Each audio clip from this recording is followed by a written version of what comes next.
જામનગર જિલ્લામાં ચોમાસામાં પાછોતરો વરસાદ ન થતા શિયાળુ પાકના વાવેતરને ફટકો પડતા ગત વર્ષની સરખામણીએ ચાલુ વર્ષે રવિ પાકના વાવેતરમાં 13,517 હેક્ટરનો ઘટાડો નોંધાયો છે। જો કે હજુ પખવાડિયું બાકી હોય તો વાવેતરમાં વધારાની શક્યતા છે।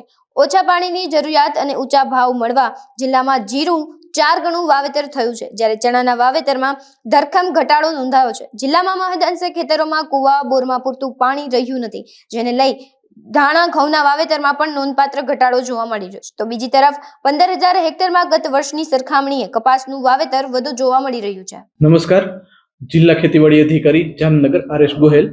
આજે રવિ પાક વાવેતર વિસ્તારની વાત કરીએ તો જામનગર જિલ્લામાં જનરલી આપણો 1.5 લાખ હેક્ટરની આસપાસ વાવેતર દર વર્ષે થતું હોય છે। એમાંથી ગયા વર્ષે 1,55,000 હેક્ટર જેટલું વાવેતર થયેલું હતું, જ્યારે આ વર્ષે એ વાવેતર 1,42,000 હેક્ટર જેટલું થયું છે।